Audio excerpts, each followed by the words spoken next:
డబ్బు, అనారోగ్యం, ఉద్యోగం, వ్యాపారం అప్పులతో బాధపడుతున్నారా? వెంటనే జేకేఆర్ గురువు గారికి కాల్ చేసి ఈ వెబినార్ లో జాయిన్ అవ్వండి.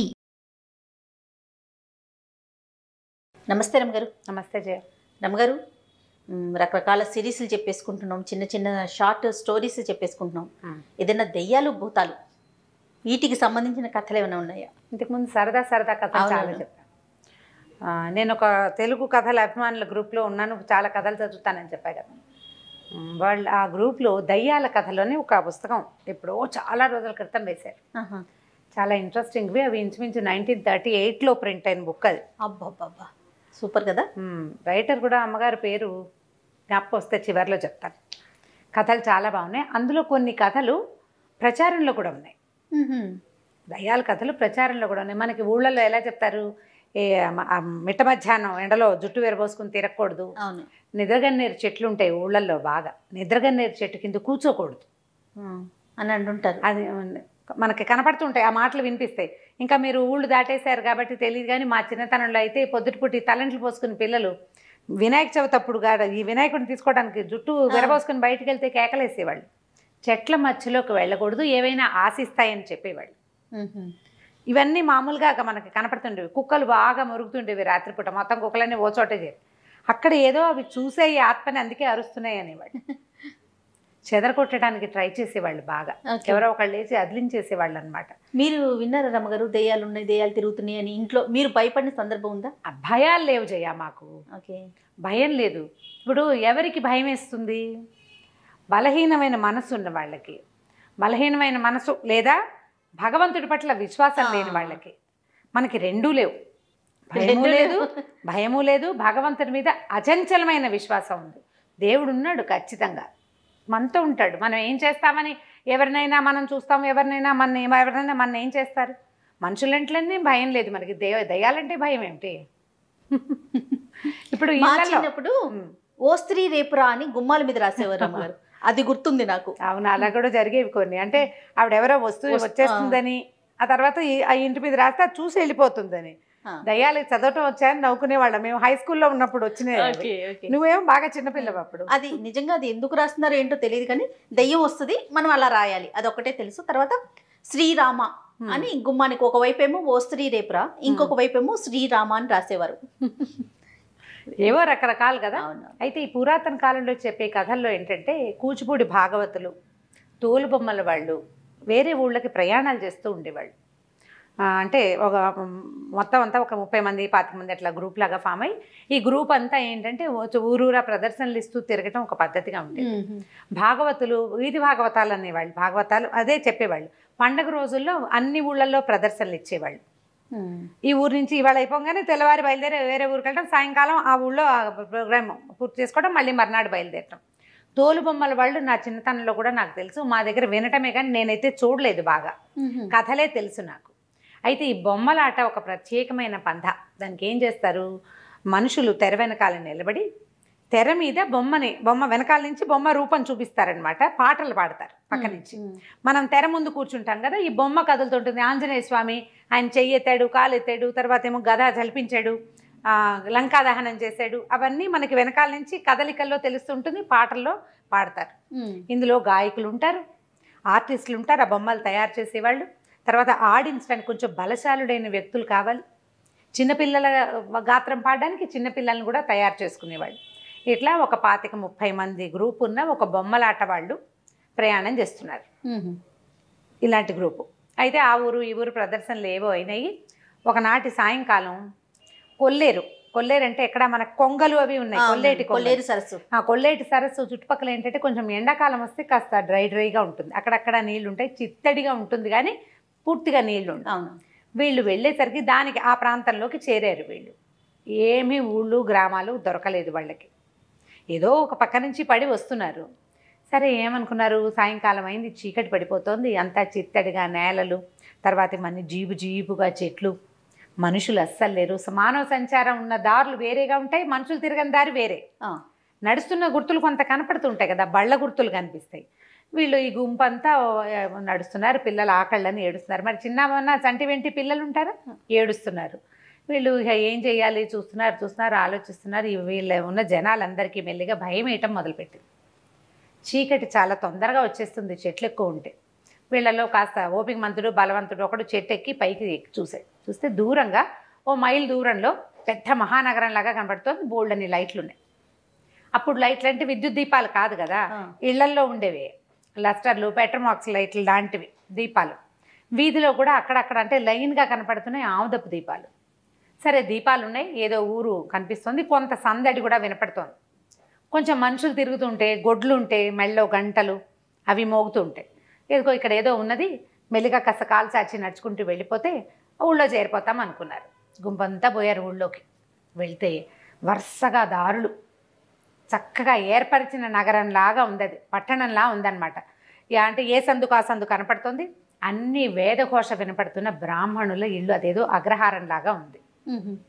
సరే వెళ్ళేసరికల్లా కొంతమంది ఏమో బంగారపు ఉయ్యాలలు వేళ్లాడుతున్నాయి వాకిళ్లలో, భార్య పిల్లలు కూర్చుని ఉయ్యాలు ఊగుతున్నారు. పెంపుడు చిలకలు, కోళ్ళు లేవు, కోళ్ళు ఉంటే రైతులు ఉన్నట్టు, చిలకలు ఉంటే బ్రాహ్మణులు ఉన్నట్టు, ఏదో భాష నేర్పిస్తారు, రండి కూర్చోండి అంటుంటాయి. అవి రకరకాలుగా ఉన్నాయి. అక్కడక్కడ వంటల వాసనలు వస్తున్నాయి. ఆడవాళ్ళు కనిపిస్తున్నారు, మగవాళ్ళు చక్కగా చెవుల కుండలాలు, పంచలు, తర్వాత ఏమో ఆరేసున్న ధవతులు, బట్టలు కనిపిస్తుంటే మనకు తెలుస్తుంది కదా ఫలానా వాళ్ళు ఉన్నారు. వీళ్ళని చూసి అందరు పిలిచారు. ఆకళ్ళేసి నకనకలాడిపోతున్నారు వీళ్ళు. సరే భోజనం ఏర్పరిచారు. వీళ్ళందరికీ ఒకే ఇంట్లో కాకుండా ఓ 4 ఇళ్లలో మా ఇంటికి రండి అని చెప్పి ఏదో కాస్త వండుకోవడానికి కొంత సామాగ్రి ఇచ్చారు. కొంతమందికి వాళ్ళ ఇంట్లో ఉన్నదే పెట్టారు. శుభ్రంగా అందరూ తినేశారు. ఆత్మారాముడు శాంతించాక ఏముంది, సంగీతం పాడతారు ఇట్లాంటి వాళ్ళంతా. ఈ ఉన్నవాళ్ళు పెద్దవాళ్ళు ఏమన్నారంటే, బాబు ఏం ఆట కడతారు, ఏదైనా ఒక ఆట కట్టి తెల్లారంగా దాకా పడుకుని వెళ్ళిపోండి అన్నారు. తెల్లవార్లు ఆట కట్టే పద్ధతి కూడా ఉండేది అప్పట్లో. ఈ మన భాగవత సప్తాహాలు అవి చేస్తారు. భాగవత సప్తాహం అంటే 7 రోజుల పాటు భాగవత కథలు ఆడతారు. పొద్దు నుంచి అదే సాయంకాలం చీకటి పడిన దగ్గర నుంచి రాత్రి 8 నుంచి తెల్లవారి 4 గంటల దాకా తెల్లార్లు ఈ పద్ధతిలో నడుస్తుంది. సరే ఆట కట్టమన్నారు కదా, వీళ్ళలో వీళ్ళు కాస్త మాట్లాడుకున్నారు. ఏమనుకున్నారు, లంకా దహనం చేద్దాం అనుకున్నారు. సరే 1 గంటలో చకచక ఒక పందిరి లాంటిది ఏర్పరిచేశారు. బోలెడన్ని దీపాలు వెలిగించారు. వీళ్ళు కూడా తమకి సామాన్లన్నీ పెట్టుకోవాలి. అంటే లంకా దహనం చేయాలంటే ఏం చేయాలి, అశోకవనము, రాక్షసులు, సీతాదేవి, ఆంజనేయ స్వామి, మళ్ళీ ఆయన ముట్టించడానికి సాధనాలు అన్నీ తమ ఏర్పాటుకి ఎవరి స్టేజ్ డెకరేషన్ ప్రకారం వాళ్ళు చేసేసుకోవాలి కదా, సెట్ ప్రాపర్టీస్ పెట్టుకోవాలి. వీళ్ళన్నీ సెట్ చేసుకున్నారు. వాళ్ళు సరే అన్నీ ఏర్పరచుకుని చూస్తే వరుసగా వచ్చి కూర్చున్నారు. అందరూ బంగారు కుండలాలు, ఎర్రగా శాలువాలు, బ్రహ్మాండంగా విభూది పట్టీలు, ఒళ్ళంతా కూడా విభూది పట్టీలు ఉంటాయి. 12 పుండ్రాలు అంటారు, 12 పుండ్రాలు ధరించి చక్కగా ఉన్నారు. ఆడవాళ్ళు కూడా బ్రహ్మాండంగానే ఉన్నారు. అందరూ కాసిపోసి చీరలు, బోల్డ్ నగలు, ఎంత బాగుందో. సరే అక్కడి నుంచి ఓం అని ముందు గణపతి ప్రార్థన చేశారు. అక్కడి నుంచి ఆంజనేయ స్వామి ప్రార్థన చేయాలి, లంకా దహనం కదా. వీళ్ళు ప్రార్థన మొదలుపెట్టారు. మహోగ్ర రూపంతో పెద్ద ఆంజనేయ స్వామి బొమ్మ ప్రత్యక్షమైంది తెర మీద. ఆంజనేయ స్వామి రాగానే మొత్తం లైట్లన్నీ ఆరిపోయినాయి. ఇక్కడ కిందంతా దీపాలు పెట్టి కూర్చున్నారు కదా, దీపాలు లేవు, కిమినాస్తి. వీళ్ళు తెల్లపోయారు, అయ్యో ఇదేమిటి మొత్తం దీపాలన్నీ ఓసారి ఆరిపోయినాయి, ఉండండి రా బొమ్మ దించండి అన్నారు. ఆంజనేయ స్వామి బొమ్మ దించేశారు. దించేయగానే దీపాలన్నీ వెలిగినాయి. అంతా సభ అంతా కనపడుతున్నారు మనుషులు. మళ్ళీ మొదలెట్టాలి. మళ్ళీ ఆంజనేయ స్వామిని తెరక్కిచ్చారు. ఎక్కించగానే దీపాలు ఆగిపోయినాయి. 2 సార్లు 3 సార్లు 4 సార్లు అయ్యాక వీళ్ళల్లో ఒకటికి డౌట్ వచ్చింది, ఏంట్రా పోనీ దీపాలు ఆరిపోయినాయి, ఏమిటయ్యా అన్ని దీపాలు ఆరిపోయినాయి అంటుంటే ఎవడు సమాధానం చెప్పటల్లా. ఎవరైనా చెప్పాలి కదా, కనీసం బాబు కంగారు పడకండి ఇంటికి వెళ్ళి వెలిగిద్దాం, మొత్తం అని గాలి వచ్చింది ఏదో ఒకటి అనాలి. ఏమీ నో కామెంట్స్, ఎవ్వరూ మాట్లాడటల్లా. 5 సార్లు 4 సార్లు అయిన తర్వాత వీళ్ళల్లో పెద్దవాడు ఒకడు, ఒరే మన దీపాలు వెలిగించుకుందాం ఉండండి రా, వీళ్ళందరివి ఏమిటో మరి దీపాలు ఆరిపోతున్నాయి అని చెప్పి వాళ్ళ దగ్గర ఏవో 9 దీపపు సెమ్మాలు అవి ఉన్నాయి. ఎక్కడ పెద్దగా దీపాలు అయిపోతే వాళ్ళు వెలిగించుకుంటారు. వీళ్ళు ఏం చేశారు, అగ్గిపెట్ట ముట్టించి వీళ్ళ దీపాలు వెలిగించారు. మళ్ళీ ఆంజనేయ స్వామిని తెరక్కిచ్చారు. ఎక్కించగానే ఈ సభలో ఉన్న దీపాలన్నీ అయిపోయినాయి, వీళ్ళ దీపాలు వెలుగుతున్నాయి. వీళ్ళే కదా వెలిగించుకున్నారు, ఇవి వెలుగుతున్నాయి, అవన్నీ ఆరిపోయినాయి. పద్యం పాడడానికైనా బొమ్మ కనపడాలి, స్వామి కనపడకుండా పాటలు పాడకూడదు. సరే పెద్దవాళ్ళల్లో ఒకడు ఏమన్నాడు, ఉండండి నేను బయటికి వెళ్ళి చూసేస్తాను. తెర తొలగించి బయటికి వెళ్ళాడు. తెర పక్క నుంచి వెళ్తాడనమాట, తొలగించలేరు, అది మొత్తం ఏకంగా ఇట్లా స్క్రీన్ లాగా ఉంటుంది. అటు నుంచి వెళ్ళేసరికల్లా ఆ సభలో ఉన్న వాళ్ళంతా దీపం ఇట్లా చేత్తో పుచ్చుకుని వెళ్ళేసరికి చక్కగా అంత దాకా 12 పుండ్రాలు, కుండలాలు, కంబళాలు ధరించి బ్రహ్మాండంగా కూర్చున్న వాళ్ళంతా నాలికలు బయటకు వచ్చి పక్క నుంచి కూరలు, మిడిగుడ్లు ఇట్లా ఉన్నారు దూకేలాగా. ఉనికిపోయాడు, ఏం చెయ్యాలో తెలియలేదు. దీపం దించితే ఏం కనపట్లా, బాగానే ఉంది, భయమే. ఇట్లా దీపం పెట్టి ఇట్లా చూడబోయేసరికల్లా ఉణుకొచ్చేస్తుంది. సరే ఏం చేశాడు, దీపాన్ని దించేసి చూసి చూడనట్టుగా తనకు తెలియనట్టుగా చిన్నపిల్లాడు అనుకో అరిచి కేకలు పెట్టి గల్లం చేసాడు. ఆయన ఇలాంటివి ఎన్ని చూశాడు. మెల్లిగా వెనక్కి వెళ్ళాడు. ఒరే ఇది లాభం లేదురా నాయన, తెల్లవారేదాకా స్వామిని దించద్దు, పాట ఆపద్దు. ఆంజనేయ స్వామిని ఎక్కించడం, ఓ పాట పాడుకోవటం. వీళ్ళు స్వామిని ఎక్కించగానే అక్కడ దీపాలు ఆరిపోతాయి, వీళ్ళు దించేస్తారు. మళ్ళీ ఇంకోసారి ఎక్కిస్తారు. తెల్లవారేదాకా అంటే తూర్పు తెల్లబడ్డం ఎక్కడి దాకా జరుగుతుంది, 3:30 దాకా వేగు చుక్క పొడుస్తుంది. 3:30కి 3:30 అవగానే వేకుజాము వస్తుంది కదా, అప్పటిదాకా పాడి పాడి పాడి వంతుల వారీగా ఒకే పాట, ఓన్లీ ఆంజనేయ స్వామి, ఇక వేరే పాట లేదు, వేరే బొమ్మ లేదు. పాడేసి తెల్లారి చూస్తే తెల్లవారిపోయింది. కొంచెం 4:15 4:20 అయ్యేసరికి వెలుగు వచ్చేస్తుంది. ఏమీ లేదు అక్కడ, పందిరి లేదు, ఊరు లేదు, ఇల్లు లేదు, వాకిల్ లేదు. వాళ్ళు ఎక్కడ వాళ్ళు నడుచుకుంటూ మొదట వచ్చారో అదే చిత్తడి నెలలో బంజరు బయలు. వీళ్ళు ఉన్నది కొంచెం నీళ్లు లేవు, వీళ్ళు ఎక్కడ కూర్చున్నారో అక్కడ చుట్టూతా అంతా నీళ్లు ఉన్నాయి. ఆ కొల్లేట్లో ఉన్నారు వీళ్ళు. బతుకు జీవుడా అని తట్టా బుట్టా సర్దుకుని పరుగో నాయన ఇలా చీకటి వేళ ఏ ఊళ్ళల్లోకి వెళ్ళకూడదు, ఇలాంటిది ఏదో అక్కడ బోల్డ్ అని శ్మశానం అయ్యి ఉంటుంది బహుశా, చాలా దహనాలు జరిగి ఉంటాయి. అక్కడ ఎంతమంది ఉన్నారో వాళ్ళంతా కనపడ్డారు వీళ్ళకి. పిల్ల జల్లా వచ్చేసారు, బ్యాగులు పుచ్చుకుని వెనక్కి వచ్చేసారు. ఇలాంటివి ఎన్ని కథలు చిన్నప్పుడు వినేవాళ్ళమో. వెళ్తే కనపడుతుంది ఇట్లా ఆంజనేయ స్వామి పాట మొదలు పెట్టంగానే వీళ్ళు మాయమైపోతారు ఆయన కనిపించేసరికి. మామూలుగా చెప్తాం కదా, మనకు ఆంజనేయ స్వామి కనిపిస్తే భయపడతాయి భూత ప్రేతాలని.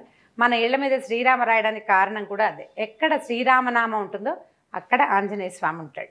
ఇప్పుడు ఇప్పటికీ కూడా మనం ఏదైనా పిల్లలు కొంచెం భయపడుతున్నా, భయంకరమైన సినిమాలు చూసినా కూడా వెంటనే చెప్తాం శ్రీరామ అనుకో, లేకపోతే ఆంజనేయ స్తోత్రం చదువుకో, ఆయన్ని తలుచుకో అని.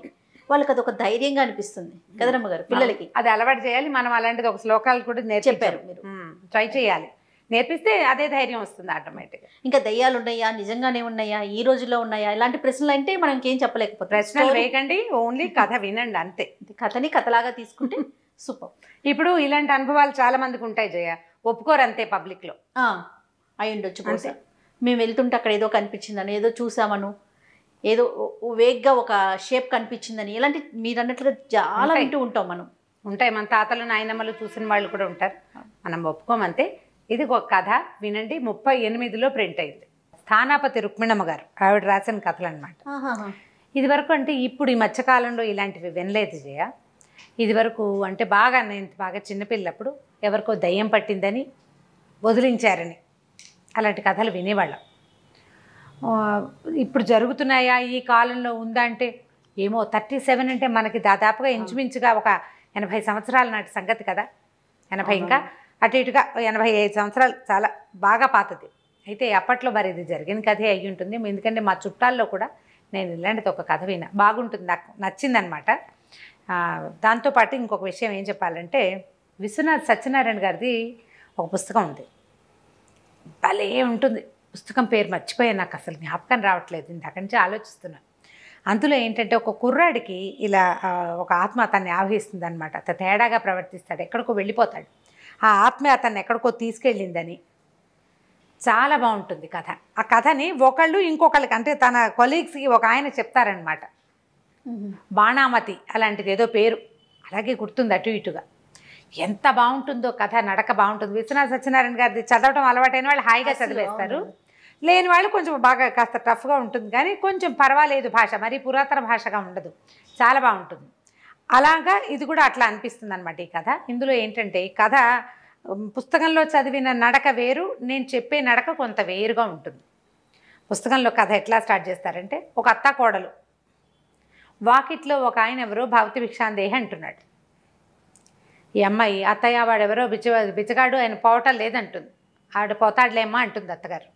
వాడు వెళ్ళటం లేదు, ఎవరన్నా వేసేవాళ్ళు ఎవరన్నారంటే అబ్బాయి వచ్చాక వేస్తాడంటుంది ఆవిడే. పంపించేయమంటుంది కోడలు. రోజు వేస్తున్నాం కాబోలు, అందుకే రోజు నువ్వే వేస్తున్నావంటే రోజు నేను ఇట్లా వచ్చి వాళ్ళ ఇంట్లో పని మనిషి ఉంది, పని మనిషితోటి వేయిస్తుంది. ఎవరో మామూలు వాడు అనుకున్నా, ఆయన పోవటం లేదు, వాకిట్లో నిలబడి ఉన్నాడు. తలనొప్పి వస్తుంది, నాకు వికారం వస్తుంది, ఆ గొంతు వింటే నాకు బాగుండలేదు అంటుంది. ఆ కోడలంటే మహాముద్దు అత్తగారికి, బహు అందగత్తె ఆ అమ్మాయి, చాలా బుద్ధిమంతురాలు కూడాను. పిల్లాడున్నాడు, పిల్లాడి తల్లి. పిల్ల తల్లివి నీకు అట్లా వికారాలు చికాకులు వస్తాయమ్మా, నువ్వు రెస్ట్ తీసుకో, నువ్వు వెళ్ళబోక నీ దారి నువ్వు పడుకో అంటుంది అత్తగారు. ఈ కోడలేమో ఆయన్ని తరిమేయాలంటూ అనుకుంటుంది. ఎంత నడుస్తుందో 2-3 పేజీలు ఇలాగే నడుస్తుంది. అక్కడి నుంచి ఈవిడ వెళ్ళి నాయన మడిగట్టుకున్నాను, ఇంట్లో ఎవరు లేరు, నువ్వు వెళ్ళి నాయన అంటుంది. కోడలు ఉంది కదా వేయమనమ్మా అంటాడు. ఇంట్లో కోడలు ఉంది కదా వేయమంటాడు. వేయమంటే ఆవిడ మా కోడలు చేయి ఊరుకోలేదంటుంది. ఆవిడ చేయి ఊరుకోలేదు, ఏదో పనిలో ఉందంటుంది. ఈయన ఏం చేస్తాడు, ఆ ఇంటి ఆయన్ని పట్టుకుంటాడు. ఆ వచ్చిన యోగి భిక్ష తీసుకోవడానికి వచ్చిన ఆయన పట్టుకుని ఆయన వెంట తీసుకొస్తాడు. ఈ లోపల వాళ్ళ అబ్బాయి వచ్చాడనమాట. ఈవిడ చెప్తుండగా అబ్బాయి వచ్చాడు. ఈయనకి గుప్పెడు బియ్యం వేయించుకుని తనతో రమ్మని తీసుకొచ్చాడు. తీసుకొస్తే ఎందుకు నన్ను తీసుకెళ్తున్నావు నువ్వంటే, రా నీతో మాట్లాడే పని ఉందని చెప్పి బాగా ఆ ఇంటికి ఎంతో దూరంగా తీసుకెళ్ళాడు. తీసుకెళ్ళి ఆయన అడిగాడు, ఏమయ్యా నీ భార్యతో నీకంతా సౌకర్యంగా ఉందంటే ఉందంటాడు. భార్యను విడిచిపెట్టి ఉండగలవంటే అస్సలు ఊహ కూడా నా వల్ల కాదండి అంటాడు. భార్యను విడిచి ఉండలేడు అతను. ఎన్నాళ్ళయింది పెళ్ళి అంటే 10 సంవత్సరాలు అయింది. పిల్లలు ఒక పిల్లవాడు ఉన్నాడు. భార్యను విడిచి ఉండలేడు. చాలా అనురూపమైంది. మీ ఆవిడలో ఏదైనా తేడా ఉందని నీకు అనిపిస్తోందా అని అడుగుతాడు. ఏమీ లేదంటాడు. నేను మళ్ళీ మళ్ళీ ప్రశ్నిస్తాడు. ప్రశ్నిస్తే అందరితో కలిసి తింటుందా, అన్ని పనులు చేస్తుంటే పనంతా బాగా చేస్తుంది, మా అమ్మతో బాగా ఉంటుంది, నాతో బాగా ఉంటుంది, పిల్లాన్ని బాగా చూసుకుంటుంది. ఏవో ఉన్నాయి చిన్న చిన్నవి, ఏవైనా ఆ సంగతులు ఈ సంగతులు వింటే మత్తెప్పి పడిపోతుంది. మా ఆవిడ భయపడిపోతుంది. భోజనం తింటుందా అంటే తింటుంది, ఎందుకు తింటూ శుభ్రంగా తింటుంది అని ఆలోచించి ఏం చెప్తాడంటే, అంటే అందరం తిన్నాక తను విడిగా తింటుంది, విడిగా తింటుంది, మళ్ళీ గది తలిపేసుకుంటుంది. అదొక 10 ఏళ్ళ నుంచి అదొక నియమం ఆవిడకి. సరే ఎవరి నియమం వాళ్ళకు ఉంచాలి చూడు. పిల్ల బుద్ధిమంత్రాలు, ఎవరు కనపడకుండా తింటాను, నలుగురు ముందు తింటే నాకు సహించదు, నలుగురు చూస్తుంటే నాకు సహించదు అంటుంది. నలుగురిలో ఏనాడు తినదు, తలిపేసుకుని తింటుంది. చుట్టాలు వచ్చినా అంతే. అనేసరికల్లా ఈయన ఏం చెప్పాడంటే, నాయన ఓ పంచి, నీకు మొలకి ఒకటి కట్టాడు తాయెత్తు. మీ రాత్రి ఇప్పుడు రేపు మీ ఆవిడ తలుపేసుకుని ఏం తింటుందో చూడు, తర్వాత చెప్దువు కానీ నాకు అన్నాడు. ఇతని కొద్దిగా శంక మొదలైంది. ఇప్పుడు ఇలాంటివి ఎవరైనా చెప్పారనుకో అనుమానంగానే ఉంటుంది కదా. సరే మర్నాడు అంటే ఇప్పుడు కథలో ఇట్లా చెప్పరు, జరిగిందనమాట. ఈయన చూశాడు, 2 కోళ్ళు తింటుంది ఆవిడ. భీకరాకారం, నడికొప్పుకి అంటుతున్నంత కూర్చుంది ఒక ఆకారం. తనకు ఉన్నటువంటి సౌందర్యవతి పట్టుపట్ట కట్టుకునే అమ్మాయి కాదు, ఒక భయంకరమైన ఆకృతిలో ఉంది. అదే మనిషి కానీ సాగదీసినట్టు పొడుగ్గా ఉంది, పెద్దది. నడికొప్పు అంటుకుంటోంది, తల అంత ఎత్తుంది, కోళ్ళు విరుచుకుని తింటుంది. భయం వేసేసింది. వచ్చేసాడు మళ్ళీ మర్నాడు యోగి దగ్గరికి. ఇది కనపడిందండి అన్నాడు. మా రోడ్లో ఎంతమందో కోళ్ళు పోయినాయి అంటారు, పంది పిల్లలు తప్పిపోయినాయి అంటారు, ఆ దారిలో అందరు చెప్పుకుంటూ ఉంటారు. అదేదో అయ్యింది, ఇదేదో అయ్యింది అంటారు. అక్కడి నుంచి మా ఇంటికి వచ్చిన చుట్టాను ఒకడిని ఒకసారి తీసుకెళ్ళి మర్రి చెట్టు కింద పడుకోబెట్టేసింది. వాళ్ళని ఇంట్లో ఉండనివ్వకుండా. ఈవిడే అని వాళ్ళకి తెలీదు. అదే అసలు అనుమానమే లేదు. ఎప్పుడూ తలపేసుకునే తింటుంది. ఏవైనా ఇట్లా అవి వాళ్ళవి పోయినాయి వీళ్ళవి పోయినాయి గలభాగా మాట్లాడుకుంటే తలకైతే తిరిగి పడిపోతుంది. పిల్ల భయపడుతుంది అనుకుంటుంది అత్తగారు, మా కోడలకు అలాంటివన్నీ భయం, మా పిల్ల ముందు చెప్పకండి అంటుంది. పిల్ల బహుముద్దుగా ఉంటుంది. అప్పుడు ఈయన ఏం చెప్పాడంటే, నాయన ఇది మామూలుది కాదు, అనంతమైన శక్తి, చాలా పెద్దది, మీ ఇంట్లో నుంచి బయటికి తీయటమే కష్టం. సరే అని నేను చెప్పినవి ఏర్పరచుకో నువ్వు అన్నాడు. 3 తాయెత్తులు, వాకిలి గుమ్మానికి ఒకటి, దొడ్డి గుమ్మానికి ఒకటి, తర్వాత నడికప్పుకు ఒకటి, ఈ 3 తాయెత్తులు కట్టు. ఇది నీకు, ఇది మీ అమ్మకి, తర్వాత ఏమో నీ కుమారుడికి. పిల్లాన్ని వేరే వాళ్ళ ఇంటికి పంపించేసి, పిల్లాడిని ఇంట్లో ఉంచద్దు. తాయెత్తు కట్టి పిల్లవాడిని వేరే వాళ్ళ ఇంట్లో పంపించేసి, మా అత్తమామని మీ అత్తమామని కూడా పిలువు అని చెప్పాడు. సరే ఈయన బయట కూర్చున్నాడు. ఇక జనాలంతా బయటే కూర్చున్నారు. వారా వీరా పెద్దవాళ్ళు కొంతమంది చేరారు. ఇక్కడ ఏదో విచిత్రం జరుగుతోందని. ఇక లోపల నుంచి అరుపులు, చంపేస్తాను, పొడిచేస్తానని ఎంతంత కేకలో. అక్కడి నుంచి కేకలు అణిగినాయి. ఇతను ఏదో మంత్రం చదువుకుంటున్నాడు అనమాట. కేకలు అణిగినాయి. కేకలు అయిన తర్వాత ఏడుపు. అత్తగారు అయ్యో పిల్ల ఏడ్చేస్తోందని అత్తగారు ఏడుస్తుంది. కోడలంటే అంత ముద్దు. మరి వాళ్ళ అమ్మా నాన్న వచ్చారు, కూతురు ఏడుస్తోంది తెలుస్తోంది, వాళ్ళు ఫీల్ అవుతున్నారు. లోపలికి వెళ్తా ఉంటారు. ఇక్కడే కూర్చోండి, ఏం జరుగుతుందో చూడండి అన్నాడు. సరే ఊళ్ళో కొంతమందికి ఈవిడ చాలా సౌందర్యవతి, అది వ్యవహారం తెలుసు, బాగుంటుంది, చక్కగా బుద్ధిగా ఉంటుంది. భర్త అసలు ఆ అమ్మాయిని వదిలిపెట్టాడు, చాలా ప్రేమగా ఉంటాడు, చక్కగా పిల్లాడు కూడా కలిగాడు. అన్నీ బాగానే ఉన్నాయి. అదేదో విచిత్రమో విశేషమో ఎవరికీ తెలియదు. కాకపోతే ఏవో జరుగుతాయి, ఊళ్ళో అందరిళ్లలో జరిగేవి అంతే, అంతకంటే ఏం లేదు. కోళ్ళు కొక్కిరాయిలు మాయమైపోతుంటాయి, పంది పిల్లలు మాయమైపోతుంటాయి. వీళ్ళదేనని వాళ్ళకి తెలియదు, ఏవో పోయినాయి, ఎలాగో ఏదో ఎన్నెమెత్తుకుపోయింది చెప్పుకుంటారు. సరే, ఇంకా పునశ్చరణ సాగుతుంది. అక్కడి నుంచి లోపల నుంచి బొబ్బలు, అరుపులు, సింహనాదాలు, పెద్ద పెద్ద కేకలు, ఇంకా మోత దద్దరిల్లిపోతుంది అరుపులక ఇవి, ఇదంతా మోత. ఈయన పునశ్చరణ మాన్ల.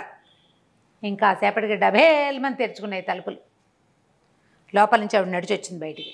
పెద్ద చీర, మొత్తం పొడుగ్గా వేళ్లాడేసిన జుట్టు జడముడి విడిపోయింది. పాదాలు ఇంచుమించు మడవల దాకా వచ్చేంత పొడుగాటి జుట్టు. అక్కడి నుంచి గోచి పెట్టుకున్న చీర కొంగులు జారబెట్టుకున్నాయి, అంటే బయట కూడా వదిలేసుకున్నది అనమాట.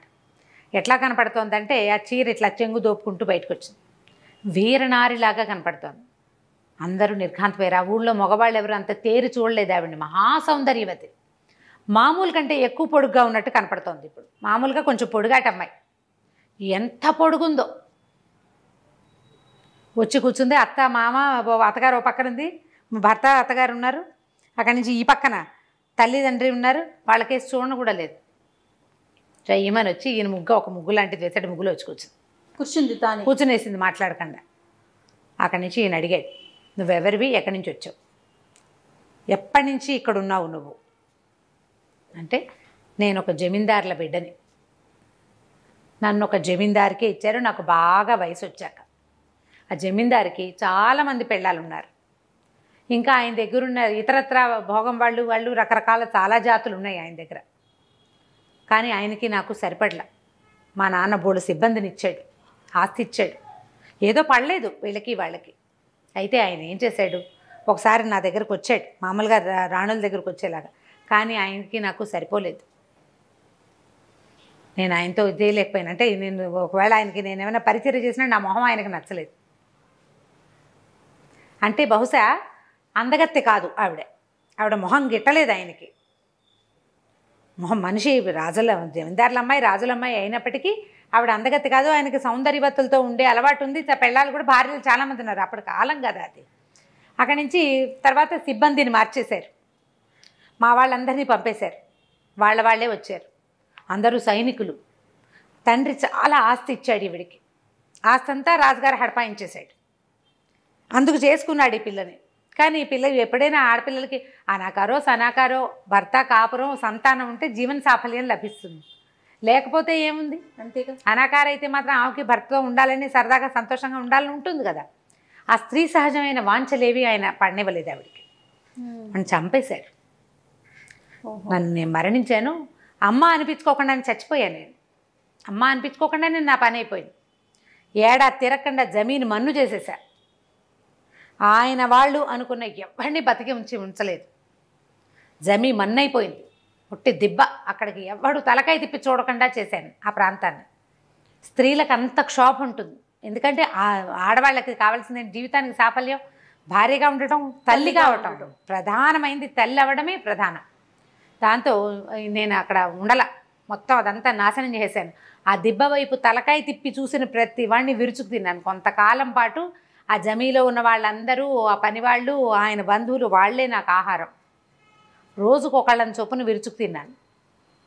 తర్వాత మొత్తం అంతా దిబ్బైపోయింది. తల తిప్పి చూడడం మానేశారు ప్రజలు దానివైపు. అక్కడక్కడే తిరుగుతూ ఉండేదాన్ని. అయితే ఒకనాడు ఆ రణస్థలం అనేది ఒక ప్రాంతం, ఆ ప్రాంతం నుంచి వస్తుంటే శ్మశానం దగ్గర ఈ పిల్ల కనపడింది. రాజమ్మ అమ్మాయి పేరు. బాడీ కనిపించింది. ఇంకా నాకు లోపల జీవితేచ్ఛ 1% ఉంది. ఏమిటి? సంతానం మీద వ్యామోహం, స్త్రీ సహజమైన మాతృత్వపు వాంఛ. దానికోసం ఆ చనిపోయిన పిల్లలో ప్రవేశించిన పిల్ల సౌందర్యము, అది ఆడపిల్ల అవటము, అది నన్ను ఆకర్షించింది అనేసరికలు తల్లి తండ్రి ఒప్పుకున్నారు. ఈ రాజమ్మ అనబడి ఇప్పుడు కనపడుతున్న ఆవిడ 9వ ఏటో 10వ ఏటో మరణించింది. చనిపోయిన పిల్లని వాళ్ళు మరుభూమికి తీసుకెళ్లారు. అక్కడ బతికింది పిల్ల. ఒక్కొక్కసారి మనం ఏంటో దింపుడు కళ్ళెం ఆశ అంటారు. అవునవును. అది శ్మశానంలో బతికింది పిల్ల. ఆ అమ్మాయిలో ప్రవేశించాను. ఆ రోజు నుంచి ఎవరికి కనపడకుండా తింటూనే ఉంది. తీసుకొచ్చారు, పెళ్లి చేశారు, కాపురానికి పంపించారు. పిల్ల చచ్చి బతికింది. మామూలుగా మనం వాడేస్తాం, చచ్చి బతికారు అని ఒక పదం. చనిపోయిన పిల్ల బతికింది. ఆ రోజు నుంచి ఈ రోజు దాకా నేను ఇక్కడే ఉన్నా. చుట్టాలు వస్తే ఇష్టం ఉండదు, వాళ్ళకి తెలిసిపోతుంది. భర్తతో సంతోషంగా ఉన్న ఈ అమ్మాయి సౌందర్యవతి అవ్వటం, చాలా పనిమంతురాలు అవ్వటంతో అత్తగారు మంచి ఆదరణ, జీవితంలో ముందు జీవితంలో ఆవిడ పొందలేని ఆదరణ అంతా ఇక్కడ లభించింది. పిల్లవాడు రాజు అవుతాడు, జమీందారీ వస్తుంది వాడికి రేపొద్దున. ఈ పిల్లాడు బాగానే ఉంటాడని ఇహత భర్త వెక్కి వెక్కి ఏడుపు. ఈ అమ్మాయిని వదిలేయటం అంటే ఆ అమ్మాయి కూడా వెళ్ళిపోవటమే. ఎందుకంటే అది మనిషి ఉన్నది కాదు, అందులో జీవం ఉన్నది కాదు కదా శరీరం. ఈ ఆత్మ బయటికి వెళ్ళిపోతే మొత్తానికి వెళ్ళిపోతుంది. అమ్మా నాన్న తెగేడ్చారు. ఆ మహాసౌందర్యవతి ఊళ్ళోంచి వెళ్ళిపోతుందని ఊరి జనం కూడా ఏడ్చారు. పైగా అసలు ఆ ఊళ్ళో అందరికీ కూడా అమ్మాయి చాలా బుద్ధిమంతురాలు.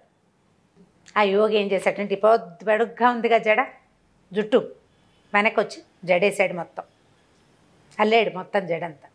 అప్పుడు మంత్రం ఆవాహన చేసి ఆమె ఆత్మని ఆ జటలోకి రప్పించాడు, జడ కత్తిరించేసాడు. ఓహో, మరికి చేసేదేముంది? అమ్మాయి పడిపోయింది, దీన్ని తీసుకెళ్ళి పట్టుబట్టలో చుట్టి సముద్రంలో పడేయండి అని చెప్పి ఇచ్చేసాడు. చేయించేస్తాము ఇంతే, ఇక ఇది లాభం లేదు అని. వీళ్ళంతా లబోదిబమ్మని ఏడ్చారు. ఆ అమ్మాయి భౌతిక కాయానికి తర్వాత క్రియలు చేసుకున్నారు. పూర్వం ఏం చెప్పేవాళ్ళంటే దింపుడు కళ్ళం అనే శ్మశానంలో కాకుండా వెళ్ళే దారిలో మధ్యలో ఒక చోట దింపేవాళ్ళు. అవునండి. అక్కడికి వెళ్ళాకైతే అక్కడ ఏదైనా జరగచ్చు, ఇట్లాంటివి జరుగుతాయి అనేవాళ్ళు.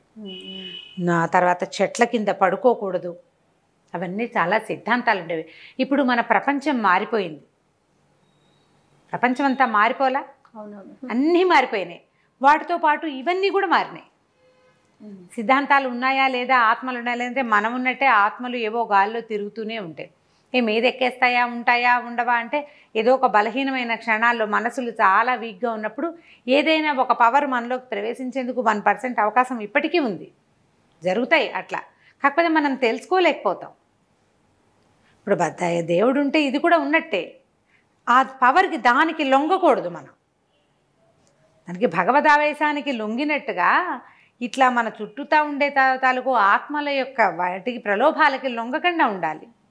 దానికోసమని మన వాళ్ళు ఏం చెప్తారు, ఎప్పుడు పవిత్రంగా ఉండండి, శుభ్రంగా ఉండండి, బొట్టు కాటిగా పెట్టుకోండి, జుట్లు బెరబోసుకుని చెవులకి వాటికి ఏమీ లేకుండా అలా బోసిగా ఉండబోకండి, అవన్నీ చెప్పేది. ఎందుకంటే ఇవన్నీ అలాంటివి ఉన్నప్పుడు ఇవి తొందరగా మన మీదకి వస్తాయనేవాళ్ళు పాత రోజుల్లో. ఇప్పుడు ఏం సిద్ధాంతం, జుట్టు విరబోసుకోవడమే మన పద్ధతి, బొట్టు కటక లేకపోవడమే మన పద్ధతి, మెడకొద్దు, చేతికొద్దు, చెవికొద్దు, ఏమీ లేకుండా బోసిగా ఉండటం.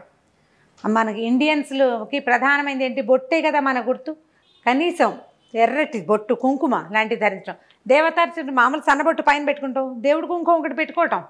దానివల్ల వీటి నుంచి మనం రక్షించబడతాం అనుకుంటాం. వీటిని పక్కకు పెడితే ఇది ప్రధానంగా ఒక కథ. మనం ఇది జనరల్ మ్యాటర్ చెప్పుకుంటున్నాం, కానీ ఈ కథలో ఉన్న ఇదేంటంటే అసలు ఆ బుక్ చదవాలి. బుక్ చదివితే భలే ఇంట్రెస్టింగ్గా అనిపిస్తుంది. సంభాషణగా ఏమీ ఉండదు.